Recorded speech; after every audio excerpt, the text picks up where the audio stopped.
ZEE5 ఉండగా మీ favourite TV shows ని మీరు అస్సలు మిస్ అవ్వలేరు. Complete free. ఇవి మా బ్యాగ్స్. ఒకవేళ నేను నగలను దాచిపెట్టి బ్యాగ్స్ ని తీసుకొచ్చానని అంటారేమోనని నాతో పాటు మీ వాళ్ళని కూడా తీసుకెళ్ళాను. చూడండి చూడండి, నగలేమైనా ఉన్నాయేమో చూడండి. చూడండి, చూసుకోండి. చూడండి మేడం, ఈరోజు మేము ప్రాణాలతో ఉండి 4 ముద్దలు తింటున్నామంటే అది ధర్మావతి అమ్మగారి భిక్ష.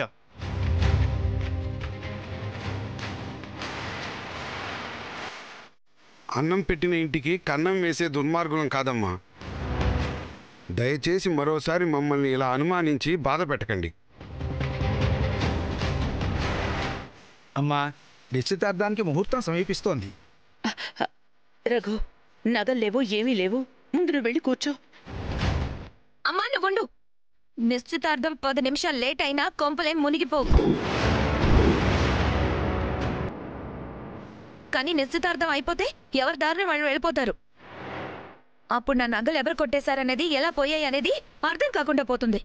సకలా, ముందు నిశ్చితార్థం జరగని, తర్వాత మాట్లాడుకుందాం. ఏంటమ్మా తర్వాత మాట్లాడుకునేది?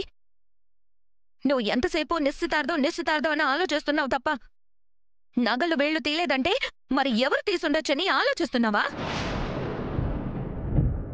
వీళ్ళు కాకుండా బయట వాళ్ళు ఇంకెవరున్నారు?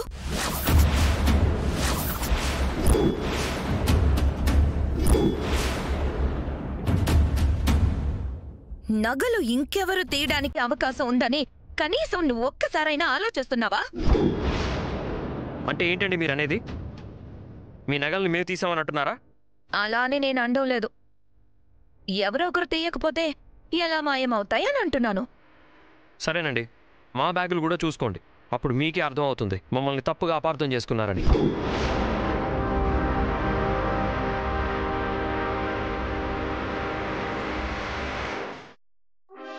ఓం బాబు మావయ్య, ఎందుకైనా మంచిది నువ్వు కూడా వెళ్ళు. అలాగేనమ్మా.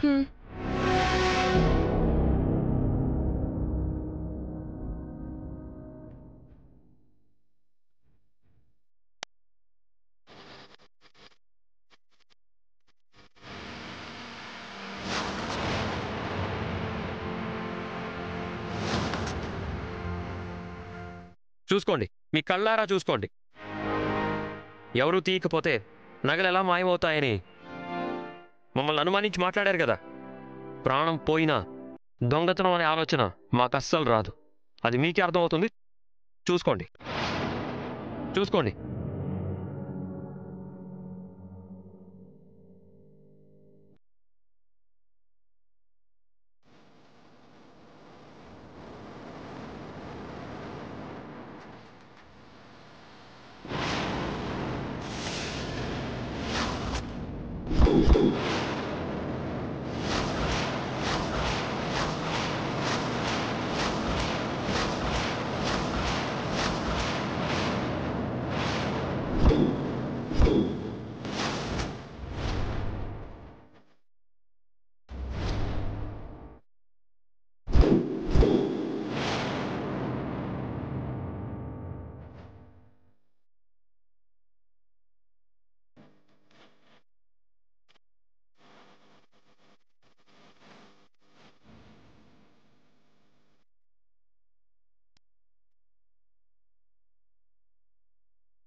ప్రాణం పోయినా దొంగతనం ఆలోచన మీ మనసులోకి రాదనన్నారు కదా. మరి ఈ నగలు మీ బ్యాగ్లోకి ఎలా వచ్చాయో? లేదండి, ఈ నగల గురించి మాకు తెలీదు. అసలు ఈ బ్యాగ్లోకి ఆ నగలు ఎలా వచ్చాయో మాకు అర్థం కావడం లేదు. ఛా, నిజమా? ఇంకా నయం ఎగురుకుంటూ వచ్చి మీ బ్యాగ్లో పడ్డాయని అనలేదు.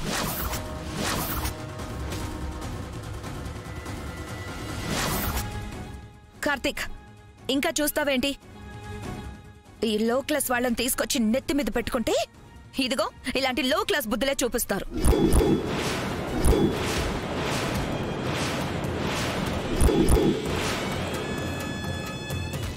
ఏమండి, నిజంగా ఈ నగలు నా బ్యాగ్లోకి ఎలా వచ్చాయో నాకు తెలీదు.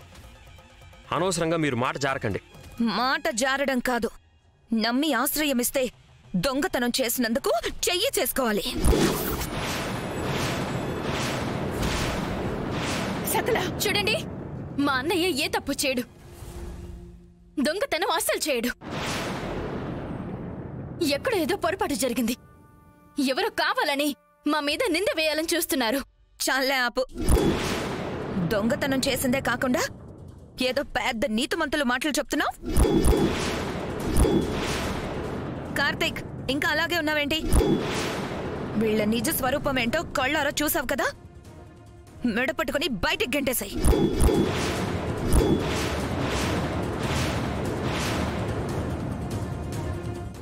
సకల, నువ్వు ఆగుతావా? ముందు ఈ నిశ్చితార్థం పూర్తి కానివ్వు, తర్వాత మాట్లాడుకుందాం. అమ్మా, వీళ్ళు దొంగతనం చేశాక కూడా ఇంకా నిశ్చితార్థం అంటావేంటి? వీళ్ళని ఇలాగే వదిలేస్తే ఈ రోజు నగలు కొట్టేసినట్టు రేపు ఏకంగా ఈ ఆస్తినే కొట్టేయాలని ప్లాన్ వేస్తారు.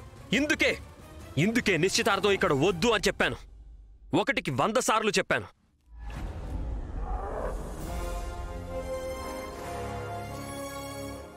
వీళ్ళంతటి వీళ్లే పిలిచారు, దొంగతనం నింద వేసి అవమానిస్తున్నారు. నిందేంటి? నిజమే కదా. నిజమేంటో మా మనస్సాక్షికి తెలుసు.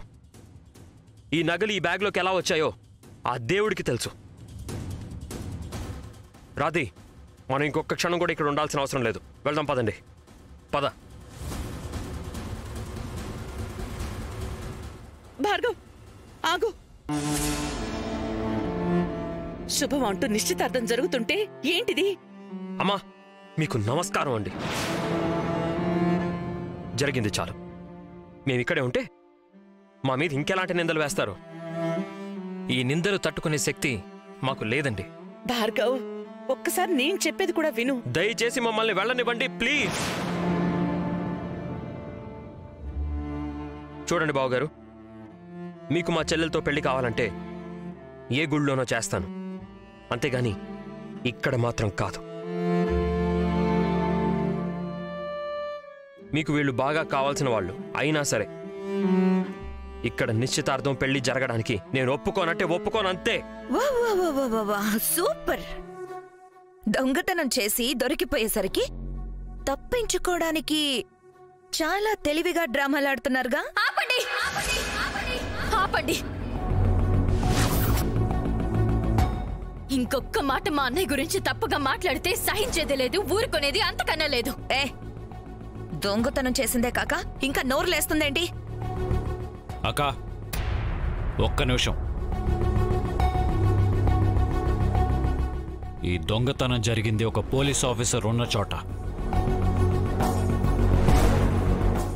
నగలు ఎలా మాయమయ్యాయో, ఈ బ్యాగ్లోకి ఎలా వచ్చాయో తర్వాత నేను తెలుస్తాను.